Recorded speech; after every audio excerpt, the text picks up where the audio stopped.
예레미야 이제 46장에서 50장까지는 열국에 대한 심판 메시지입니다. 이스라엘 주변 국가들에 대한 하나님의 심판을 기록하고 있죠. 그 심판의 내용들이 비슷비슷합니다. 그래서 46장에서 50장까지의 내용을 종합해 가지고 살피고자 합니다.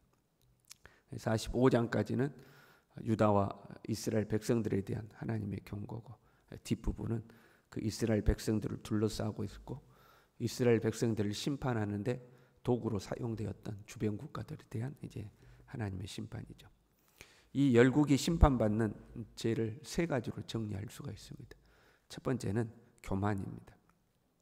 48장 29절에 보면 모압의 심판을 말씀하실 때요, 우리가 모압의 교만을 들었나니 심한 교만 곧 그 자고와 오만과 자랑과 그 마음의 거만이라.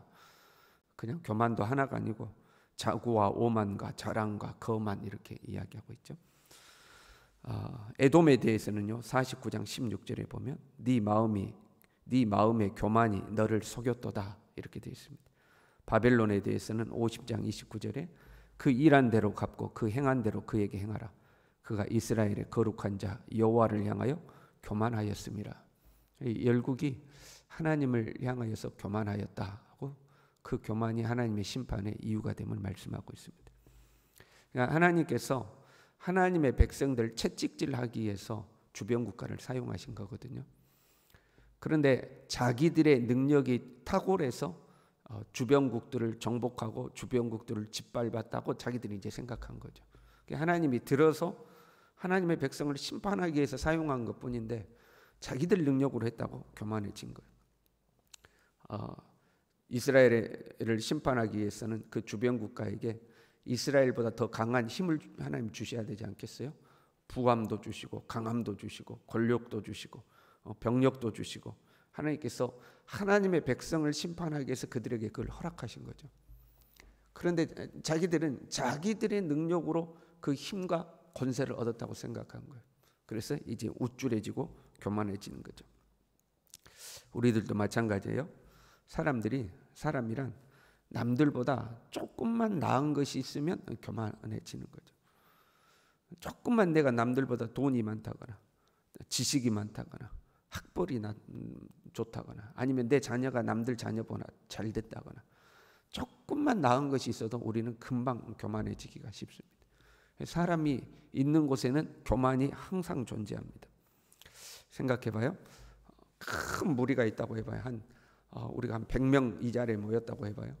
그러면 그 100명은 그룹이 딱 나눠지기가 쉽습니다. 100명은 좀 작은 그룹이긴 하지만 그러면 그 중에 예를 들어서 돈 많이 있는 사람들과 그렇지 못한 사람들 이게 딱 구분이 나눠지기가 쉽죠. 그러면 돈 있는 사람들, 사회적 지위와 명예가 있는 사람들끼리 어느 정도 그룹이 형성되고 그러지 못한 사람들끼리 이제 형성됐다고 가정하는 거예요. 그러면 가진 자들은 가지지 못한 사람들에 대해서 교만하기가 쉽죠. 내가 쟤들보다 나아. 쟤들 하는 것 봐. 내가 훨씬 나아. 이렇게 생각하기 쉽죠. 그러면 덜한 사람들끼리 모여 있으면 이 사람들은 다 우리는 왜 이렇게 못 가졌을까? 낮아지는가? 그렇지 않죠. 그 속에서 또 높은 사람이 있습니다.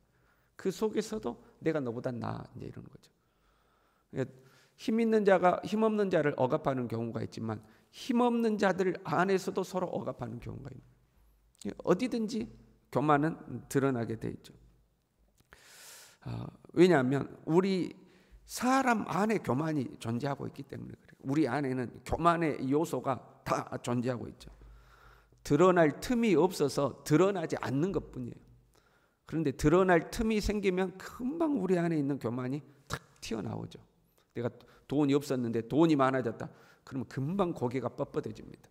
목소리에 힘이 들어가고 다른 사람 앞에 돈 없고 힘이 없을 때는 그래도 고개를 숙였는데 내가 힘이 생기고 나면 금방 명령하는 쪽으로 이야기를 하죠.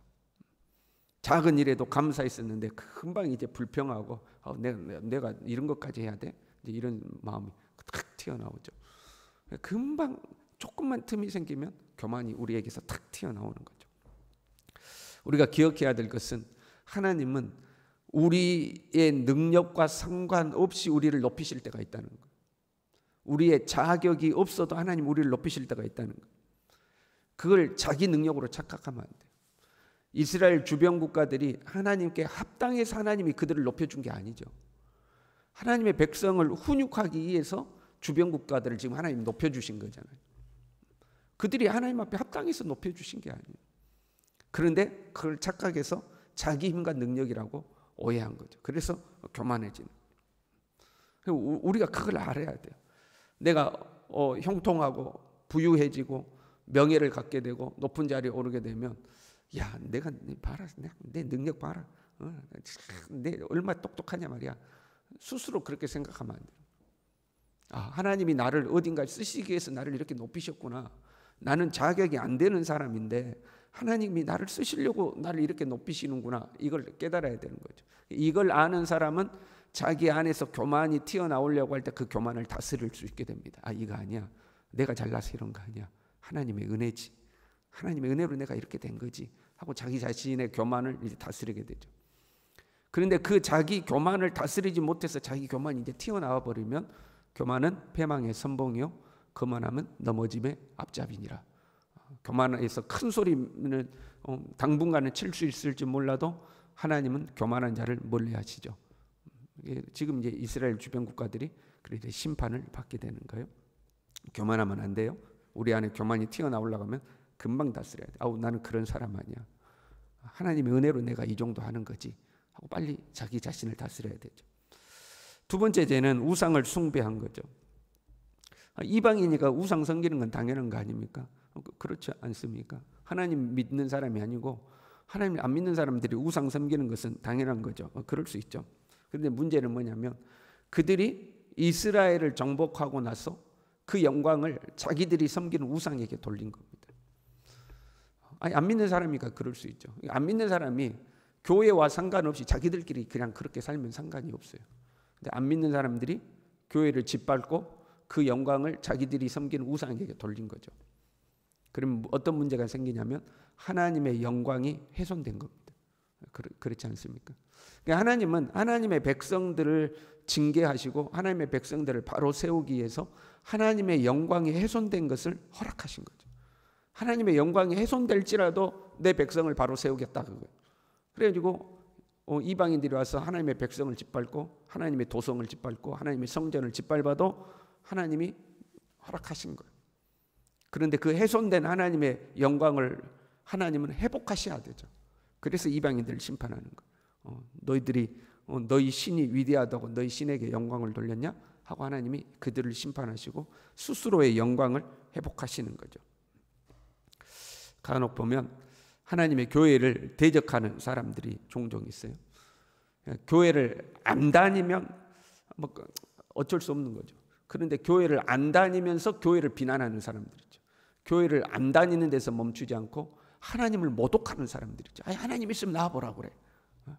하나님 있으면 나와보라 그래. 아유, 하나님 믿느니 내 주먹을 믿어라 그러면서 그냥 안 다니면 안 다니는 걸로 끝나고 마지막에 심판을 받을 텐데 그렇게 하나님을 모독하는 사람이죠. 겁이 없는 거죠.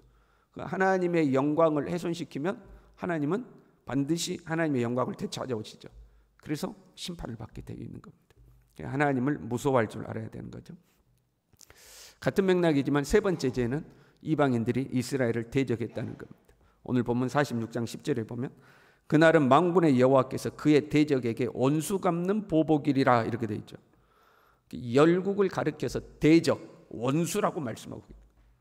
하나님의 백성들을 짓밟은 사람들을 하나님이 원수로 삼으신 거예요. 내 대적이라는 거예요. 심판의 날은 원수 갚는 날이라는 거예요. 우리가 좀 하나님 앞에 못났을 때가 있잖아요.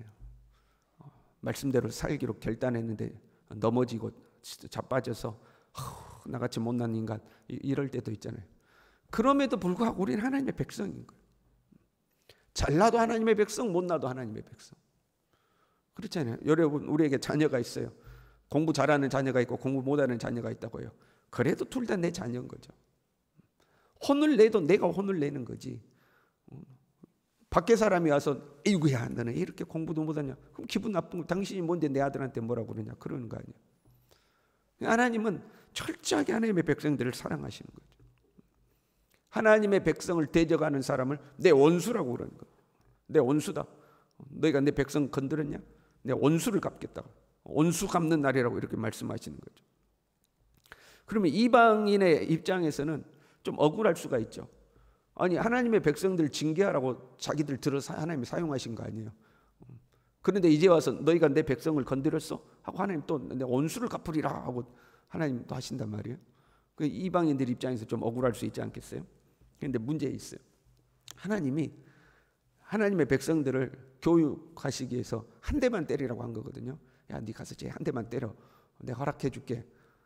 그 한 대 때리라고 했는데 죽으라고 팬 거예요. 그럼 문제가 되는 거죠. 그렇지 않습니까?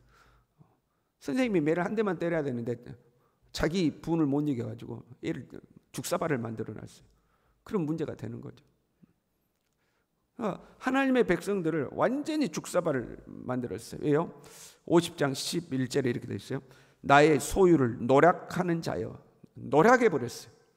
너희가 즐거워하며 기뻐하고 타작하는 송아지같이 말굽을 구르며 군마같이 우는다. 그냥 이스라엘 백성들을 짓밟으면서 즐거워했다는 거예요. 완전히 노략질을 해버린 거예요. 그러니까 하나님이 그거를 참을 수가 없는 거예요.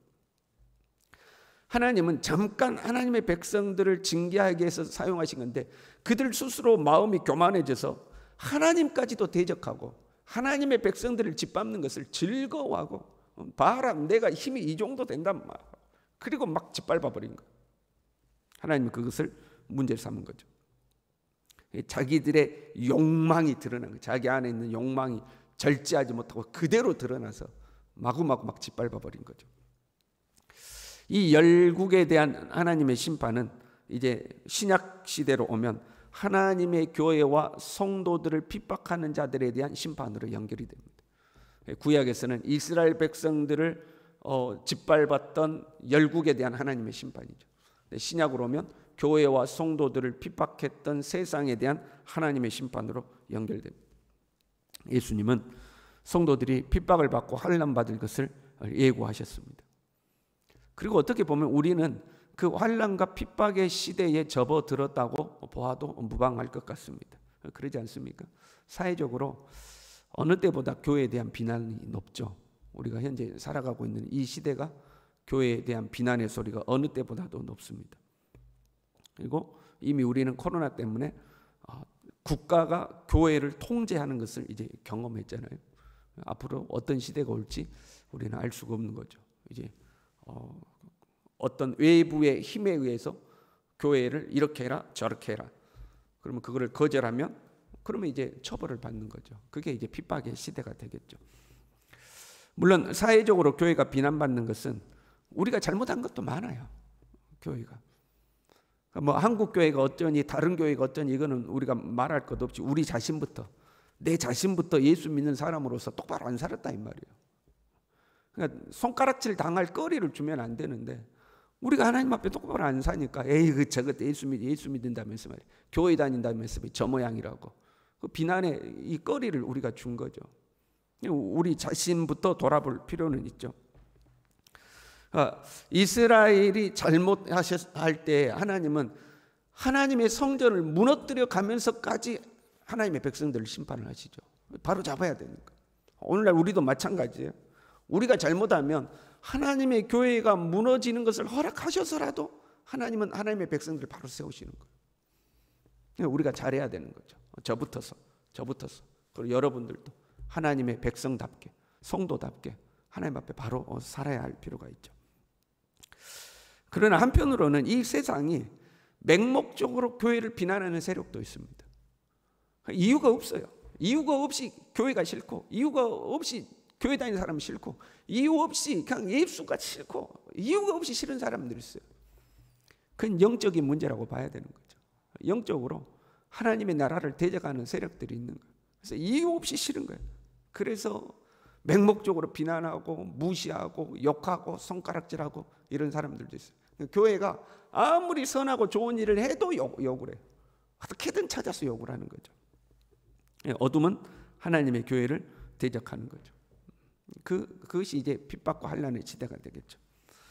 우리가 잘못해서 세상이 우리를 핍박했던, 우리가 잘함에도 불구하고 세상이 우리를 핍박했던 경우가 어떤 경우라도 하나님의 교회와 성도들을 대적한 사람들은 심판을 받게 되어 있습니다.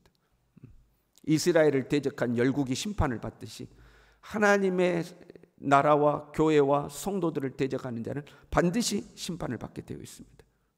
하나님의 심판의 때는 더디 오는 것 같아도 반드시 찾아오게 되어 있죠.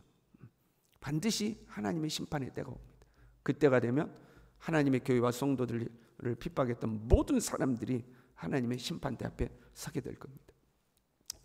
교회가 비난을 받고 또 세상 매스컴에 교회에 안 좋은 이야기들이 나돌고 그러면 성도로서 참 속상할 때가 있죠. 비난받으면 화가 날 때도 있죠. 그럼에도 불구하고 최후 승리를 바라보고 주님의 날이 옴을 기다리고 그때를 바라보고 이 믿음의 길에 흔들리지 말고 위축되지 말고 마음 상하지 말고 끝까지 믿음의 길을 잘 걸어가는 저와 여러분 될 수 있기를 바랍니다. 기도하겠습니다.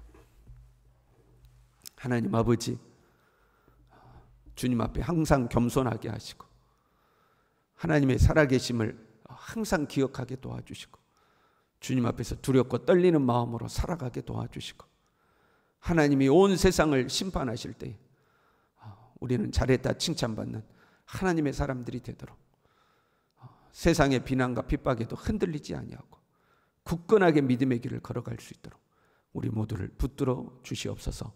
예수님의 이름으로 기도 올리옵나이다. 아멘.